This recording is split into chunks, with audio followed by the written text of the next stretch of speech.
What's up, my comic comrades? Today we're bringing you part 2 of our 3-part series on X-Men The Trial of Magneto with issues 3 and 4. This miniseries deals with the mysterious murder of the Scarlet Witch and what happens when the mutants focus on Magneto as the prime suspect. You can check out our first episode covering the first 2 issues right here to bring yourself up to speed if you haven't already done so.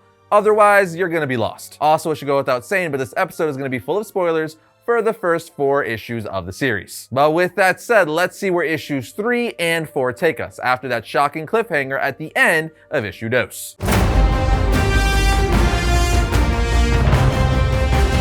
At the end of issue 2, we see the Scarlet Witch mysteriously resurrected, and her first course of action back is to embrace and kiss Vision. Issue 3 opens up exactly at that moment where Vision says, "Wanda, I'm so relieved to see that you're alive, but I admit to some confusion. I have not finished grieving my late wife, when I had to then begin grieving you." Wanda replies, "Wife? What?" At this point, Captain America says, "Wanda, what's going on?" Iron Man then says, "How do we know it's really her? This could be a trick. Where have you been? Why did you let us believe that you were dead?" Captain America then speaks up saying, "She might have been held somewhere, Iron Man." Iron Man replies, "Her? Are you kidding, Cap? I'd like to see a kidnapper try to capture the Scarlet Witch." Captain America then says, "It could have been an enchantment, some sort of stasis spell. Is that what happened, Wanda?" But the Scarlet Witch, who is clearly overwhelmed and confused, says, "Please, I don't know any more than you do," as we see something is erupting out of the water nearby. As Cap and Iron Man continue to discuss how Wanda is back, we see her starting to lose it, saying, "Stop, please stop," as something continues to come out of the water. And as this is going on, we see something knock Magneto back, and on the next page, we see it's Northstar punching him, saying, "That was just a preview. I've been enhanced since last we fought, Magneto. Threaten my husband again, and I'll show you the extent of how much I've improved." Northstar then walks away saying, "Wanda's reappearance alters nothing about X-Factor's investigation. An attack occurred, and you're still a suspect, Magneto." He then tells the X-Men and the Avengers that Kyle wanted me to tell you that dinner will be ready soon, and the Avengers are still welcome to join us. Iron Man then tells Magneto, "Don't think we forgot about that confession earlier, Magneto." Vision says, "Indeed." Wanda being alive just raises more questions than answers. At this point, Wanda's children, Wiccan and Speed, arrive saying, "Mom." Speed runs up to her, hugging her, saying,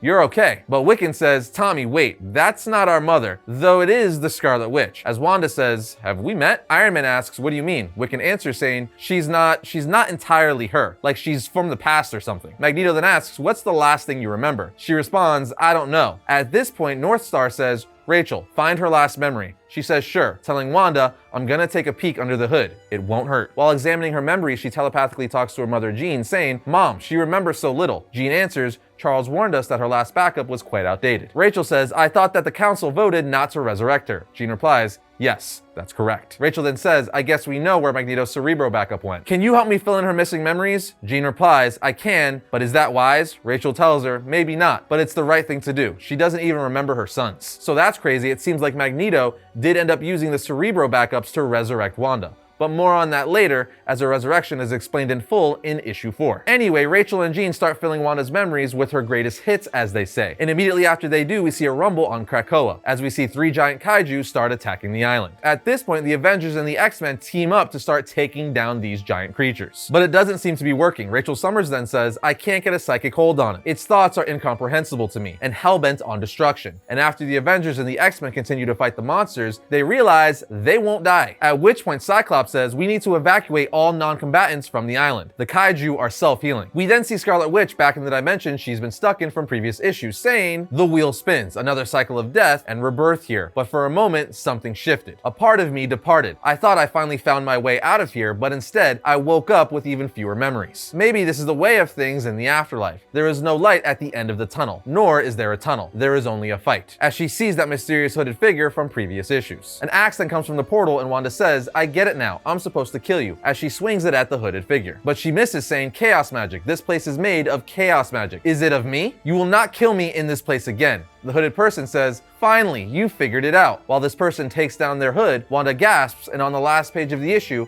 we see it's an old lady Wanda saying, "Took you long enough." And with that, issue 3 comes to an end. So let's jump into issue 4. Remember how I said issue 4 would explain Wanda's resurrection? Well, the first page of issue 4 does just that, giving us a flashback where we see the Five, which is a team of mutants consisting of Hope Summers, Egg, Elixir, Tempest, and Proteus. And they have Magneto's Cerebro backup and are going to use it to bring Wanda back to life via her memories. Even though Hope says it's a backup from a while ago before M-Day, so she's not going to remember much about, but she stops talking as the Cerebro helmet starts smoking, and when the smoke disappears, we see a resurrected Wanda. That's right, Wanda resurrected herself before the Five could do it. Wanda then asks, "Where am I?" And Hope says, "You're on Krakoa. Let's get you dressed." We don't have much time. There's a lot to explain. We then get panels of them dressing Wanda in her Scarlet Witch outfit before Wanda flies away and appears to everyone, which we saw happen in issue 2, but now we know how it happened. After this, we see Wanda's sons try to comfort her once they see she's back, but she says, "I'm sorry, I don't know who you are." Through Wiccan, we find out that Wanda's magic can account for memory loss or even a false death, but he wonders what happened to initiate it. Prodigy then says they seem to be healed now, but earlier, her wound suggested a strangulation attack via means of supernatural magnetism. Wiccan then asks what kind of metal is used. There are metals that can hold enchantment and behave in ways you can't imagine. If foul play is suspected, you can't rule out a magical attack until you know exactly what type of metal it was. Enchanted Uru could have done this unassisted, for example. Prodigy says that throws a wrench into the investigation. The comic then brings us back to the present where we see the giant kaijus still attacking, with Wiccan saying, "You recognize this feeling." Speed answers, "Panic all the time, world pals." Wiccan then says, "No, the magic." Prodigy, "The kaiju attack. It happened after Wanda regained her memories." He answers some of them. Rachel and Jean gave her the Scarlet Witch highlight reel. Wiccan answers, "Then Tommy and I need to take the Scarlet Witch and work with her on something privately." As Speed says, "You need to come with us." Scarlet Witch asks, "Where are we going?" Wiccan tells her, "To fix this." Elsewhere in another realm, we see Old Lady Wanda fighting Wanda, who's asking, "Why are you doing this? What is this place?" Old Lady Wanda replies, "This is our Eldritch Orchard, and I'm doing this because sometimes love hurts." I mean, this is what you want, isn't it? Someone to punish you for all of your sins, to absolve you. Young Wanda says, "What? No." But Old Lady Wanda says, "You can't lie to me, Wanda. I remember being you.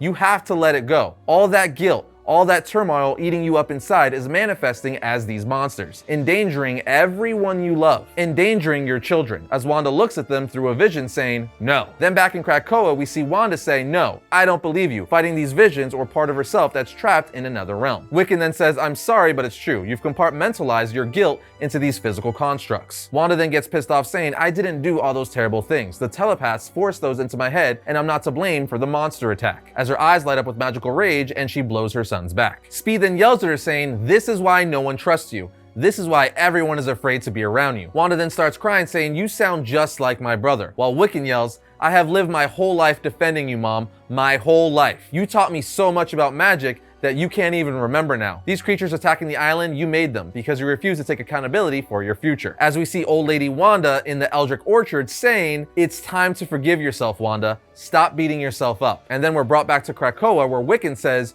"Don't you get it? We're gonna die if you don't," showing us that Wiccan and Old Lady Wanda are saying the same exact thing, just in different places. Wanda finally says, "All right," and uses her magic as we see 3 different versions of herself with the caption saying, "Oh, I know what this is. This is healing. I am accepting and forgiving. I am reuniting myself, my future, my present, my past. Spin the wheel." And with that, all 3 of herselves, her future, present, and past, come out of magical lightning and start attacking and defeating the kaiju constructs she created. With more captions of her saying, "Once I reconciled my past, present, and future, the monsters became easier to quell." It's at this point we see Wanda merge with the other 2 versions of herself, finally fully restored and resurrected. Merging with her future self and past self, Wanda falls to her knees in tears saying, "Now I recall how hard it is being reborn." At which point Magneto comes in saying, "Wanda," and she tells him, "I'm back now. I'm here. It's me. All of me," as she hugs her father. Her sons then come up to her and Wiccan says, "It's you this time." She says, "Yes. Thank you. Thank you for helping me." Wanda then tells everyone, "I'm so sorry for causing any distress. My magic, I didn't really die." The people of Krakoa then start blaming Wanda, saying, "It was you, wasn't it? You created the monsters that attacked the island." She says, "Yes, I'm so sorry. I didn't mean to. I untethered them as soon as I could." Wiccan then starts blocking all the mutants, saying, "It's not her fault," with them saying, "It's always her fault." Wanda then says, "Please, no, I can explain." Emma Frost says, "We're listening." And Wanda just says, "I know who attacked me," as several Avengers and X-Men surround her, protecting her, and with that, issue 4 comes to an end. I'm really digging this series. It's a good deep dive into Wanda as a character, and the events in the story are clearly going to change a lot of things for her going forward. So I'm very curious to see how this wraps up with issue 5. But what do you guys think? Let us know down in the comments. First Next up for the week of March 9th, we have Devil's Reign issue 5. As smart and ruthless as Wilson Fisk may be, he's chosen to enlist the aid of some of the most dangerous and bloodthirsty criminals the Marvel Universe has to offer. He's been able to keep them on a short leash out of fear for weeks. In this issue, that fear runs out. Second on the list is Thor issue 23. This is the final chapter in Thor's brutal war against the God of Hammers. And after a horrific and tragic loss, Thor is more determined than ever to finish the fight, once and for all. But can he triumph without Mjolnir at his side? Next up, we have Joker issue 13. Vengeance has spent her short existence waiting for the moment she could kill the Joker. But she knows if she fulfills her programming, she'll be dragged back into the servitude of the terrifying Nightfallen of Santa Prisca. Jim Gordon may be her only way out, but a revelation close to his heart has the potential to send him down a darker path. Then we have Star Wars Crimson Reign issue 3. Lady Kira's ultimate plan to reshape the galaxy continues as we focus on the mysterious Sava Madlin's son, former expert in the dark side of the Force. Now known as the Archivist, Sava is tasked with a mission that will find answers to the mysteries at the very heart of the Empire's formation and the ultimate fall of the Jedi Order. And finally, we have Punisher issue 1. As the Punisher, Frank Castle has become the most accomplished killer the world has ever seen. Now it's time for him to face his true destiny. What shocking secret from Frank Castle's past will convince him to take the reins of the Marvel Universe's most dangerous clan of assassins, the Hand? And that's going to bring today's episode of Variant to a close, but if you like today's episode, check out this one right here. And if you like all of our content, subscribe, like, and comment. It helps the channel grow. But other than that, I'll see you guys next time when I talk about all things comics.